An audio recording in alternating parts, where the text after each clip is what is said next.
So you're here and you want to know how I got into vet school with a 3.0. Let's talk about it. I'm going to take this time and I'm going to take you through my entire VMCAS application. I might not dive into all the details, but I'm going to let you know how I got into vet school. Let's start off with education. I got just about every degree you can think of. Am I saying that's necessary? No.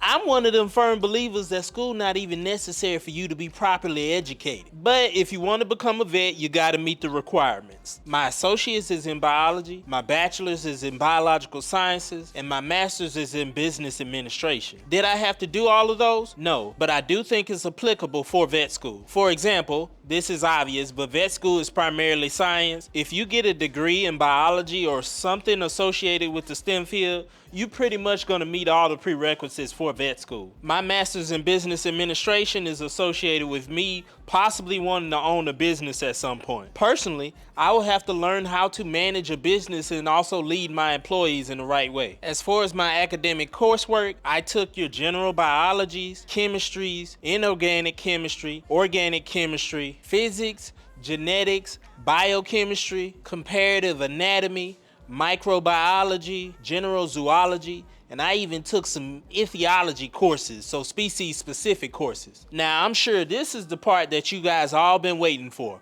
What was my GPAs? For my associate's degree, I had a 3.2. For my bachelor's degree, I had a 3.1, but VMCAS recalculated it as a 3.0. My VMCAS science GPA was a 2.6. On the other hand, my master's in business administration, I had a 3.7 GPA. I also took some additional courses at community colleges, and I mostly got A's in those, so a 4.0. Let's talk about my experiences. VMCAS requires you to have employment experience. They want you to have animal experience, veterinary experience, volunteer, and extracurricular activities. I won't go into major detail, but I'll give you some examples of what I did within these different experiences. As for my animal and veterinary experience, I kind of split those up in between my zookeeping employment. I spent a number of years as a zookeeper. I worked at Hattiesburg Zoo, Blank Park Zoo, Dallas Zoo, Fort Worth Zoo, and Omaha's Henry Doorly Zoo. I tried my best to split up the hours that I was actually working with a veterinarian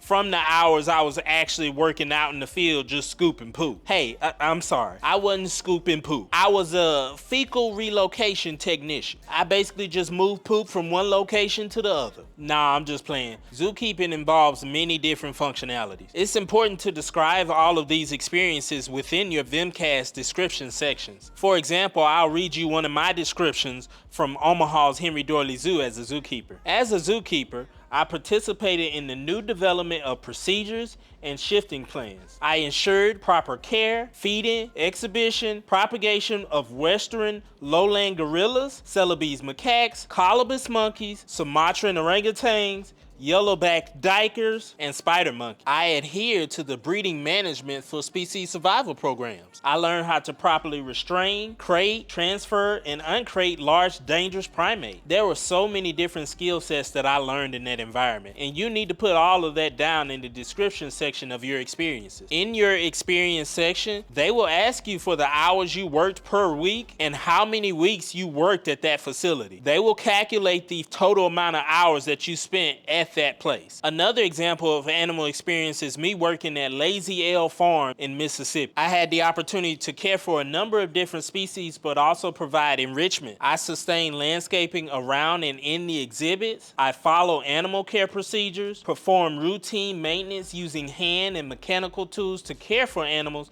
and construct exhibits. I even got my hands dirty and learned how to use a lot of different tools. It's good for vet schools to understand and know that you have many different skill sets.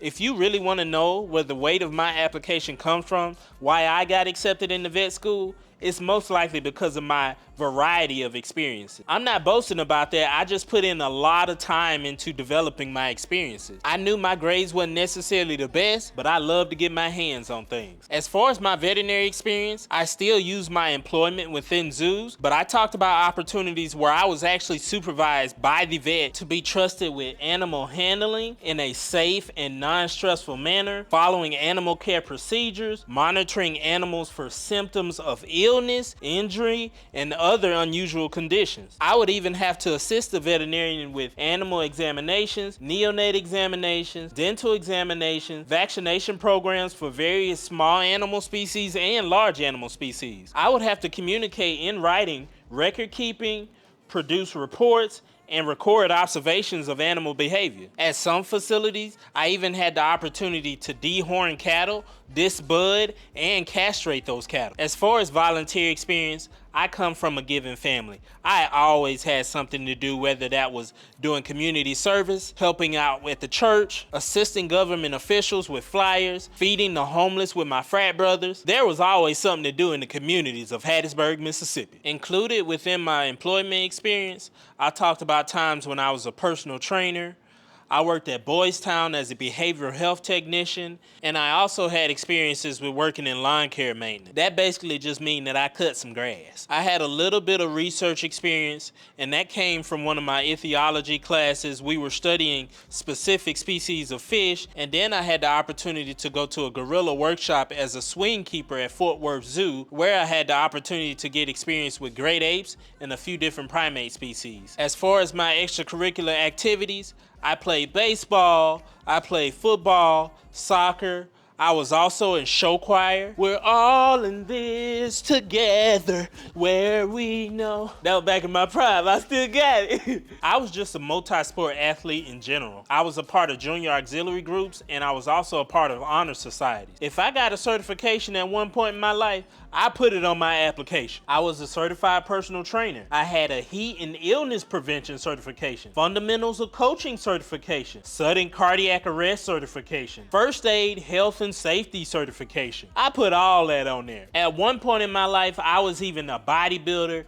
and a power lifter. If you can name it, I'm pretty sure I did it at one point in my life. As far as specific hours I spent in each of these experiences, within my veterinary experience, I logged in at 1,765 hours. Within my animal experience, 610 hours. Volunteer, 1,048 hours. Employment, 7,760 hours.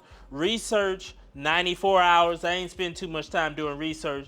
And then lastly, my extracurricular activities, which was 14,556 hours. What did I put in my explanation statement and my personal statement? At one point during my athletic and academic career, I took a little time away from school to try a new school. I wanted to play football at a junior college and then maybe go to another university and try football there. In my explanation statement, I explained this because this was a time when my grades just tanked. I was a little depressed from meeting the girl of my dreams, and we broke up. She had an abortion, and then I was also injured. I've been injured so many times in my life, I don't even know if I can count it anymore. I talked about getting a full scholarship at McKendree University, where I went and played ball, and then one day I walked out to practice and I told coach I was done. I was tired of being depressed, I was tired of being injured, and I was tired of getting my feelings hurt by these ladies. There were a number of withdrawals on my transcript, and my grades also dipped during this time frame, but I moved back to Hattiesburg, Mississippi, enrolled back in the University of Southern Mississippi, and then I got my grades up. It's important for you to communicate these issues within your explanation statement because they don't know what happened. In terms of my personal statement, I discussed similar issues associated with injuries and depression, but I also talked about the benefits of playing sports and having leadership skills, teamwork, and communication. The personal statement basically asks, why do you want to be a veterinarian? I communicated why I thought education was very important to me.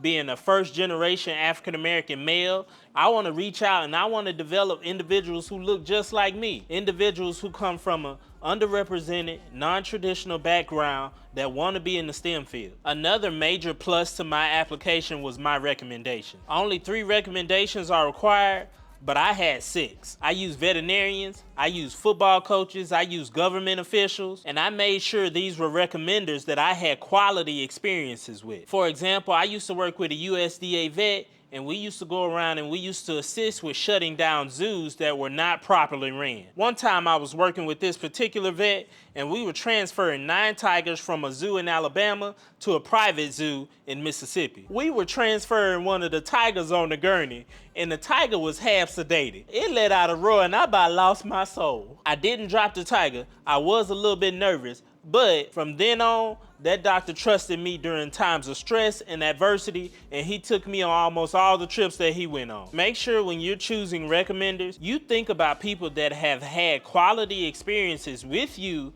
that can tell your story, and they can communicate to the evaluators what type of person you truly are. When I submitted my application, I applied to 7 different schools: Iowa State, Kansas State, Lincoln Memorial, Wisconsin, Mississippi State, and SGU, which is an island school. My first acceptance letter came on October 6th of 2021. I can remember it like it was yesterday. I was working at the zoo. I was relocating some feces when I heard a ding on my phone, and I looked at it and it said, "You have been accepted to St. George's University." Boy, I about threw a rake halfway across the exhibit. I immediately called my family and I told my mama, I said, "Mama, don't worry, you raised a gangster. I'm a survivor." But I did call my family, man. I was thankful. It's so many people that do not get into vet school every year.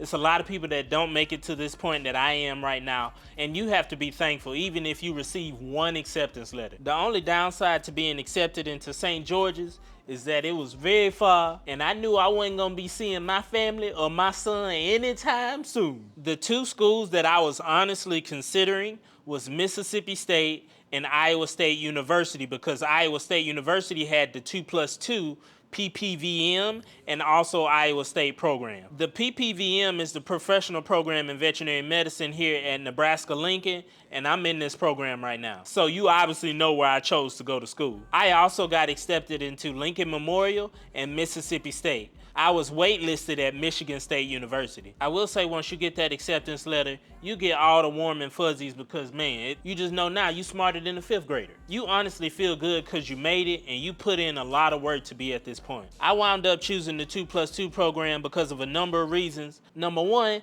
I was close to my son.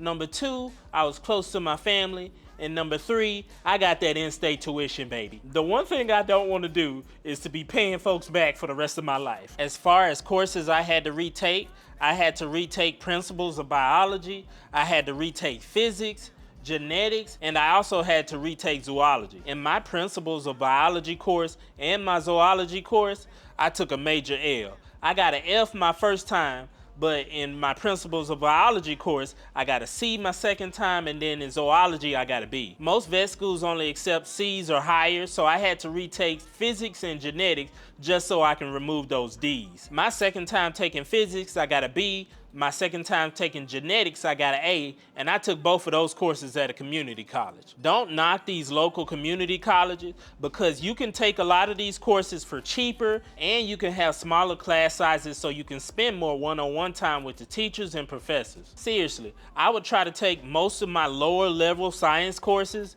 at a junior college. Most of your 300 to 400 level courses or your higher level science courses you have to take at a university. Other important aspects of me getting into vet school is me being a male, so I'm considered a minority, and also I'm African American, which is underrepresented in the field. The field of veterinary medicine is trying its best to become more diverse, but currently African Americans make up only 2% of the field. I am very thankful because the schools I applied to didn't require the GRE. The only school that required additional examinations was Iowa State, and that was the Casper test. I like to think that I'm decent at the situational exams because I'm just a wholesome person who loves to take care of people, and I love to smile. Man, I pray this was a benefit to you. You do not have to have immaculate grades in order to get accepted into vet school. Grades are a plus, and they can communicate how successful you can be in vet school, but they're not the end-all be-all. If your grades are not the best, you have to find other ways to make your application more competitive. Invest,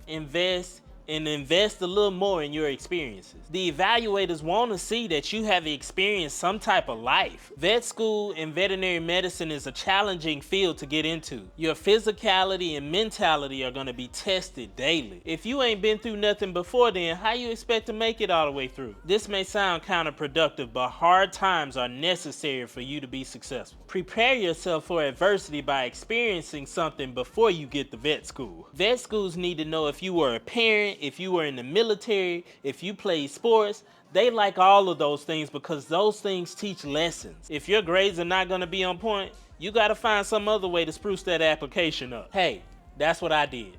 I hope you guys enjoyed this video. If you were wondering how I got into vet school, I just told you. That's exactly how I did it. I didn't do anything spectacular. It was just a whole bunch of hard work and dedication. If you have any additional questions, please leave comments below. You can also follow me on my Instagram and TikTok at DuckMed. Please subscribe and like my YouTube channel. I want to reach out to more of you guys. My ultimate goal is to make sure more people get in this same position that I am. I just made it past my first year of vet school and I feel good, man. You can have this same feeling. I will say I was fortunate enough to only apply one time. I'm not knocking anybody who has applied more than one time. Once you get into vet school, you're in. Who cares about all that other stuff? We all got into this field because we care about something. It's all love coming from my way. I will see you guys in the next video, and thank you for supporting my channel. I'm away for you, for you.